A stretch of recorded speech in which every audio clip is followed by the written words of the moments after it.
ಇವ್ರು ಸಿದ್ದರಾಮಯ್ಯ ಹೇಳಿದ್ರು, ಸಿದ್ದರಾಮಯ್ಯ ಎಲ್ಲಿದ್ರು? ದಳದಲ್ಲಿದ್ರು. ಸಿದ್ದರಾಮಯ್ಯ ದಳದಲ್ಲಿದ್ರು. ದೇವೇಗೌಡದ್ದು 15 ಸೀಟು MLA ನಾಳೆನೆ ಮನ್ಸ್ ಬಿಟ್ರೆ ಕಿತ್ತಾಕ್ತೀನಿ. ಏನ್ ಕಿತ್ತಾಕಾರೋ? ನಾಳೆನೆ ಕಿತ್ತಾಕ್ಬಿಡ್ತೀನಿ. ಏನ್ ಕಿತ್ತಾಕ್ಬಿಡಾರೋ? ಅವ್ರಿಗೆ ಭಯ ಬೀರಿಸಿ ಮತದಾರರಿಗೆ ಈ ಗ್ಯಾರಂಟಿಗಳನ್ನ ವಜಾ ಮಾಡ್ತೀವಿ. ನಾವು ಏನು ಹೆಂಗಸರು ಲೇಡೀಸ್ ಬರ್ತಾ ಇರುವಂತ 2,000 ರೂಪಾಯಿನ ನಾವು ಬಂದ್ ಮಾಡ್ತೀವಿ. ಆಧಾರ್ ಕಾರ್ಡ್ಗಳನ್ನು ನಿಮ್ಮ ಎಂಟ್ರಿ ಮಾಡ್ಕೊಂಡಿದೀವಿ, ನೀವು ಹಾಕ್ಲೇಬೇಕು ಅಂತ ಅವ್ರಿಗೆಲ್ಲ ಒಂದ್ ಕಡೆ ಪ್ರಚಾರ ಮಾಡಿ. ಮತ್ತೆ ಇವರೆಲ್ಲಿದ್ರು?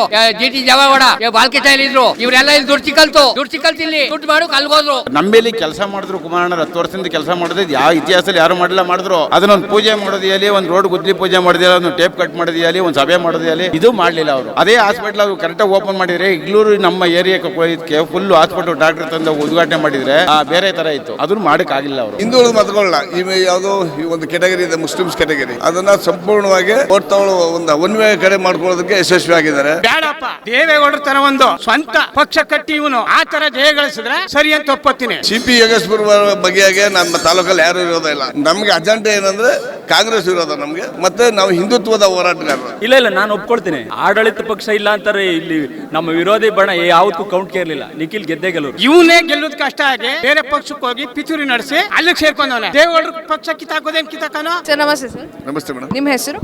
ಶಂಕರೇಗೌಡ ಅಂದ್ಬಿಟ್ಟು ಗ್ರಾಮ ಪಂಚಾಯತಿ ಮಾಜಿ ಅಧ್ಯಕ್ಷರು, ಆರೋಗ್ಯಪ್ಪ. ಓಕೆ. ನಿಖಿಲ್ ಕುಮಾರಸ್ವಾಮಿ ಅವರು ಬೈ ಎಲೆಕ್ಷನ್ ನಲ್ಲಿ ನಿಂತಿದ್ರು. 25,000 ಮತಗಳ ಅಂತರದಿಂದ ಸೋಲನ್ನು ಅನುಭವಿಸಿದ್ದಾರೆ.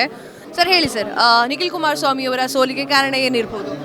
ಮೇಡಮ್, ಇಲ್ಲಿ ಸರ್ಕಾರ ಯಾವ ಇರೋದ್ರಿಂದ ಉಪಚುನಾವಣೆಗಳಲ್ಲಿ ಎಲ್ಲ ಕಡೆನೂ ಸರ್ಕಾರ ಯಾವುದಿದೆ ಅದಕ್ಕೆ ಜನ ಬೆಂಬಲಿಸುವಂಥದ್ದು. ಮತ್ತು ಇಲ್ಲಿನ ಏನು ವ್ಯವಸ್ಥೆ ಇದೆ ಅವ್ರಿಗೆ ಭಯ ಬೀರಿಸಿ ಮತದಾರರಿಗೆ ಈ ಗ್ಯಾರಂಟಿಗಳನ್ನ ವಜಾ ಮಾಡ್ತೀವಿ. ನಾವು ಏನು ಹೆಂಗಸರು ಲೇಡೀಸ್ಗೆ ಬರ್ತಾ ಇರುವಂಥ 2,000 ರೂಪಾಯಿನ ನಾವು ಬಂದ್ ಮಾಡ್ತೀವಿ. ಆಧಾರ್ ಕಾರ್ಡ್ಗಳನ್ನು ನಿಮ್ಮ ಎಂಟ್ರಿ ಮಾಡ್ಕೊಂಡಿದ್ದೀವಿ, ನೀವು ಹಾಕ್ಲೇಬೇಕು ಅಂತ ಅವ್ರಿಗೆಲ್ಲ ಒಂದು ಕಡೆ ಪ್ರಚಾರ ಮಾಡಿ. ಮತ್ತು ಹಿಂದುಳಿದ ಮತಗಳನ್ನ ಯಾವುದೋ ಒಂದು ಕೆಟಗರಿ ಇದೆ, ಮುಸ್ಲಿಮ್ಸ್ ಕೆಟಗರಿ, ಅದನ್ನು ಸಂಪೂರ್ಣವಾಗಿ ಓಟ್ ತಗೊಳ್ಳೋ ಒಂದು ಒನ್ವೇ ಕಡೆ ಮಾಡ್ಕೊಳ್ಳೋದಕ್ಕೆ ಯಶಸ್ವಿ ಆಗಿದ್ದಾರೆ. ಈಗ ಇಲ್ಲಿ ನಮ್ಮ ಕರಾವಳಿ ಪ್ರದೇಶ ಥರ ನಮ್ಮ ಚನ್ನಬಣ್ಣದಲ್ಲೂ ಹಿಂದೂಗಳು ಇನ್ನಾದರೂ ಹೆಚ್ಚೆಚ್ಕೊಂಡು ಒಂದು ಕಡೆ ವೋಟ್ ಮಾಡಬೇಕು ಅನ್ನೋದೇ ಮುಂದಿನ ಉದ್ದೇಶ ಮೇಡಮ್. ಓಕೆ. ಮುಸ್ಲಿಂ ಸಮುದಾಯದ ವೋಟ್ ಏನಾದರೂ ಒನ್ ಸೈಡ್ ಆಗೋಯ್ತಾ ಅಂತ? 100% ಮೇಡಮ್, ಒಂದು ಸೈಡ್ ಆಯ್ತು. ಎಕ್ಸ್ಪೆಕ್ಟೇಷನ್ ಏನಿತ್ತು ಸರ್ ಮುಸ್ಲಿಂ ಮತದಾರರಿಗೆ? ಮೇಡಮ್, ಮುಸ್ಲಿಂ ಮತದಾರರಿಗೆ JDSಗೆ ಇವತ್ತೆಲ್ಲ 7,000-8,000 ವೋಟ್ ಬಂದೇ ಬರ್ತಿದೆ ಅಂತ ನಾವು ನಿರೀಕ್ಷೆ ಪಟ್ಟಿದ್ದು. ಅದ್ರ ಜೊತೆಗೆ ನಮ್ಮ ಹಿಂದೂಗಳ ವಾರ್ಡ್ಗಳಲ್ಲೂ ಸುಧಾ ಹಿನ್ನಡೆ ಆಗಿದೆ. ಅದರಿಂದ ಸೋಲನ್ನು ರಕ್ಷಣೆ ಬಂತು. ಓಕೆ. ಒಕ್ಕಲಿಗರ ವೋಟ್ ಎಲ್ಲೋ ಒಂದು ಕಡೆ ಡಿವೈಡ್ ಆಯ್ತಾ ಅಂತ? ಯಾಕಂದರೆ ಇಬ್ಬರು ಕೂಡ ಒಕ್ಕಲಿಗ ನಾಯಕರು. ಇಲ್ಲ ಮೇಡಮ್, ಒಕ್ಕಲಿಗರ ಓಟು 70% ಖಂಡಿತ ಓಟ್ ಆಗಿದೆ. ಹಿಂದುಳಿದ ಮತಗಳು ಒಂದು ಸ್ವಲ್ಪ ಹಿನ್ನಡೆ ಆದ್ರಿಂದ ವೇರಿಯೇಷನ್ ಬಂತು. ನೀವು ಹೇಳ್ತಾ ಇದ್ದೀರಾ ಕಾಂಗ್ರೆಸ್ನ ಗ್ಯಾರಂಟಿಗಳು ವರ್ಕೌಟ್ ಆಗಿದೆ ಈ ಒಂದು ಎಲೆಕ್ಷನ್ನಲ್ಲಿ ಅಂತ.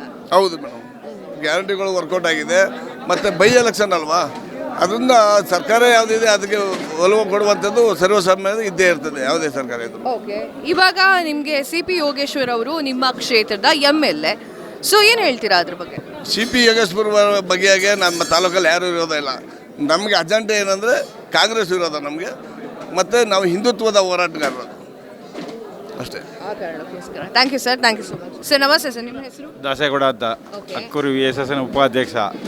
ಆಮೇಲೆ ನಮ್ಮ ಕುಮಾರಣ್ಣರು ಒಂದು ದೊಡ್ಡದು ತಪ್ಪು ಮಾಡಿದ್ರು ಮೇಡಮ್. ಅವರೇ ಏನು ತಪ್ಪು ಮಾಡಿದ್ರು ಅಂತಂದರೆ, ಅವರು ರಾಜೀನಾಮೆ ಕೊಡಬೇಕಾದ್ರೆ 3 ತಿಂಗಳು ಮುಂಚೆಗೆ ವ್ಯವಸ್ಥೆ ಮಾಡಿ ಒಬ್ಬರು ನೇಮಕ ಮಾಡಬೇಕಾಯ್ತು. ಇಲ್ಲಿ ನಾವು 3 ತಿಂಗಳು ಸಂಘಟನೆ ಮಾಡುವ ಫುಲ್ಲು.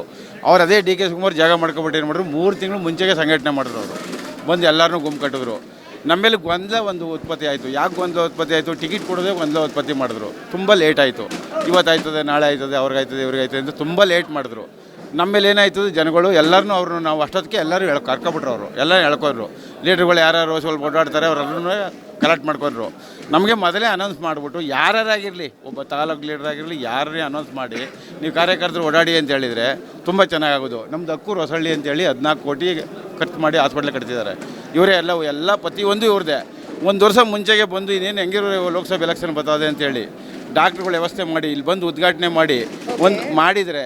ಸರ್, ನನ್ನ ಪ್ರಶ್ನೆ ಇಷ್ಟೇ. ಕಾಂಗ್ರೆಸ್ನಲ್ಲಿ ಈ ಒಂದು ಬೈ ಎಲೆಕ್ಷನ್ ಟೈಮಲ್ಲಿ ಒಂದಷ್ಟು ಹಗರಣಗಳು ಸುದ್ದಿಯನ್ನ ಮಾಡ್ತಾ ಇದ್ರು.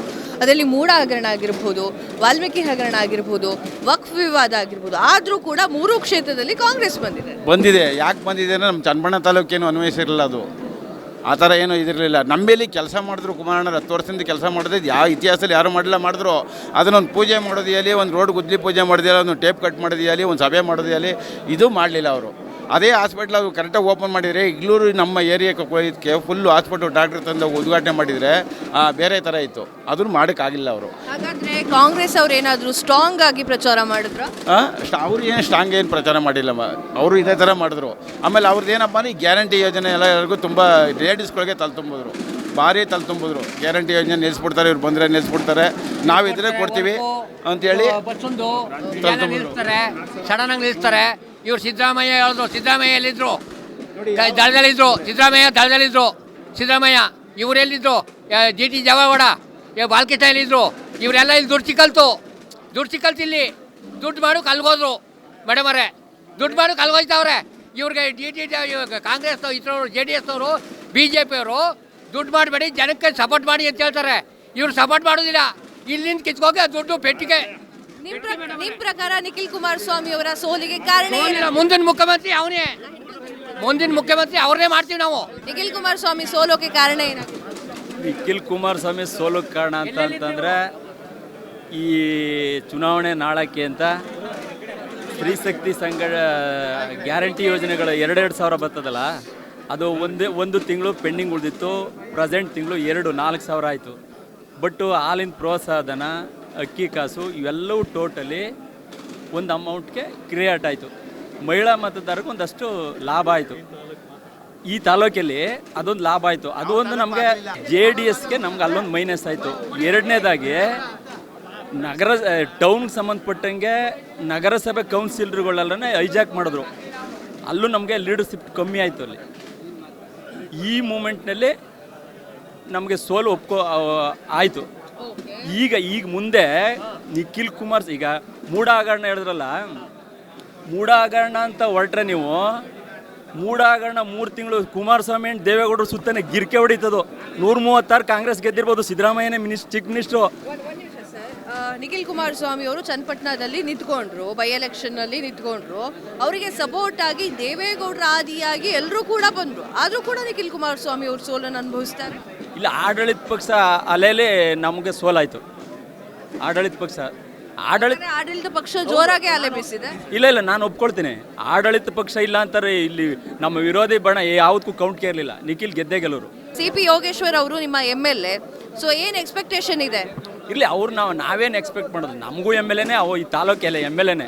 ನೋಡೋಣ ಮುಂದೆ ಏನೇನು ಮಾಡ್ತಾರೆ, ಏನೇನು ಬಿಡ್ತಾರೆ ಅನ್ನೋದು ಕಾದು ನೋಡ್ತಾ ಇರ್ತೇವೆ. Thank you sir, thank you so much. CP ಯೋಗೇಶ್ಪುರು BJPಯಲ್ಲಿದ್ರು. ಈಗ ಎಲ್ಲ ತನಿಖೆ ನಡೆಸಿ ಹೈಕಮಾಂಡ್ ಎಲ್ಲ ತೀರ್ಮಾನ ತಗೊಂಡಿದ್ರು, ಅವನಿಗೆ ಕೊಡಬೇಕು. ಏನೇ ಆದ್ರೂ ಕೂಡ ನಿಖಿಲ್ ಕುಮಾರಸ್ವಾಮಿ ಅವರು ಬೈ ಎಲೆಕ್ಷನ್ ನಲ್ಲಿ ಸೋತಿದ್ದಕ್ಕೆ ಕಾರಣ ಏನು? ತಲೆಯಲ್ಲಿ ನಾವು ಹೇಳ್ತೀವಿ, ಪೂರ್ತಿ ಹೇಳ್ಬಿಟ್ಟು ಆಮೇಲೆ ಕೇಳ್ತೀವಿ. ನನ್ನ ಪ್ರಶ್ನೆಗೆ ಉತ್ತರ ಕೊಡಿ ಸಾಕು. ನಾವು ಕೊಡ್ತೀನಿ. ಇವನಿಗೆ ಕೊಡೋಕ್ಕೆಲ್ಲ ತಯಾರಾಗಿತ್ತ ಟಿಕೆಟ್ ತಯಾರಾಗಿದ್ದ. ಇವನೇನು ಆಶ್ವಾಸನೆ ಕೇಳಿಸ್ಕೊಂಡು ಜಾಗ ಕಿತ್ಕೋಗೋಕ್ಕೆ ದಳದಿಂದ ಕುಮಾರಸ್ವಾಮಿ ಟಿಕೆಟ ಕೊಡಿಸ್ಲಿಲ್ಲ ಅಂದ್ಬಿಟ್ಟು ಕಾಂಗ್ರೆಸ್ಗೆ ಹೊಂಟೋದ್ರು. ಕಾಂಗ್ರೆಸ್ಗೆ ಹೋಗಿ ಏನಂದ್ರು, ಈಗ ಅವರು ದೇವೇಗೌಡರು ಕುಮಾರಸ್ವಾಮಿಗೆಲ್ಲ ಗೌರವ ಕೊಡ್ತೀನಿ ನಾನು, ಅದ್ರ ಬೇರೆ ಮಾತಿಲ್ಲ. ಆದರೆ ನನಗೆ ಟಿಕೆಟ ಕೊಡ್ದಂಗೆ ತುಳಿದವರು ದೇವೇಗೌಡರ ಮನೆಯವರಿಗೆ. ಆದ್ದರಿಂದ ನಾನು ಎತ್ತಾಗಿಲ್ದೆ ಹೋಗ್ದೆ ಹೋಗ್ತೀನಿ. ಇಡೀ ಚನ್ನಪಟ್ಟಣ ತಾಲೂಕಲ್ಲಿ ಹುಟ್ಟಿರು ನಾನು. ತಾಲೂಕನ್ನು ಕೆಲಸ ಕಾರ್ಯ ಮಾಡೋಕ್ಕೆ ಸಲುವಾಗಿ ಕಾಂಗ್ರೆಸ್ಗೆ ಹೋದೆ. ಅಣ್ಣ ತಮ್ಮದಿರೋ ಇಬ್ಬರೂ ಸಪೋರ್ಟ್ ಮಾಡಿದ್ರು. ನಾನು ಚನ್ನಪಟ್ಟಣ ತಾಲೂಕಲ್ಲಿ ಗೆದ್ದಿದ್ದೀನಿ.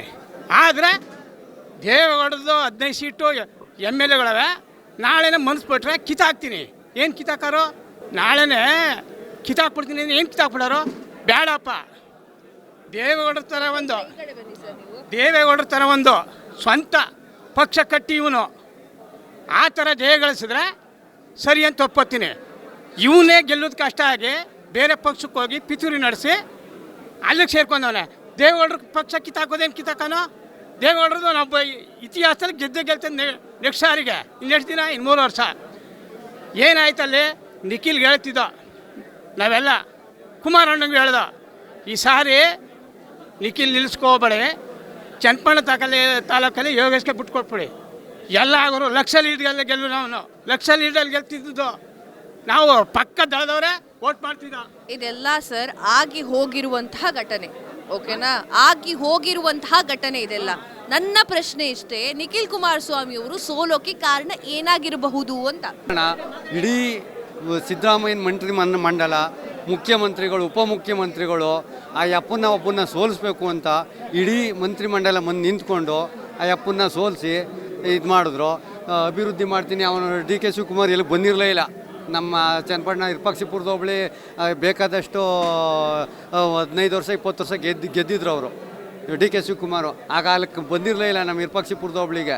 ಈಗ ಅವ್ರಿಗೆ ಗೆಲ್ಲಕ್ಕೆ ಸಲುವಾಗಿ 500 ಕೋಟಿ 1000 ಕೋಟಿ ತಂದು ಅನುದಾನನ ಮಾಡ್ತೀನಿ ಬಿಡ್ತೀನಿ ಅಂದ್ಬಿಟ್ಟು ಆ ಅಪ್ಪನ್ನ ಪಾಪ ಯುವಕನ್ನ ಸೋಲ್ಸೋಕ್ಕೆ ಇವರೆಲ್ಲ ಸೇರಿ ಪಿತೂರಿ ಮಾಡಿ 2,000 ಹಾಕಿ ನೈಟ್ ಹಾಲೊಂದು ದುಡ್ಡು 7-8 ತಿಂಗಳು ನಿಲ್ಲಿಸ್ಕೊಂಡಿದ್ದ ಅವೆಲ್ಲನೂ ಹಾಕಿ ಪಿತೂರಿ ಮಾಡಿ ಆ ಅಪ್ಪನ್ನ ಸೋಲ್ಸಿದ್ರು ಅಷ್ಟೇ. ಈಗ CP ಯೋಗೇಶ್ವರ್ ಅವರು ನಿಮ್ಮ MLA, ಸೊ ಅವ್ರಿಗೇನು ಹೇಳೋಕೆ ಇಷ್ಟಪಡ್ತೀರಾ? ನಿಮ್ಗೆ ಯಾವೆಲ್ಲ ಅಭಿವೃದ್ಧಿ ಕೆಲಸಗಳು ಬೇಕು? ಅಭಿವೃದ್ಧಿ ಮಾಡಲಿ, ಇನ್ನೂ 3 ವರ್ಷ ಅವ್ರದ್ದೇ ಸರ್ಕಾರದೇ ಮಾಡಲಿ, ಒಳ್ಳೆ ಹೆಸರು ತಗೊಳ್ಳಿ, ಮಾಡಲಿ ಅಂತ ನಾವು ಕೇಳ್ತೀವಿ. Thank you sir, thank you.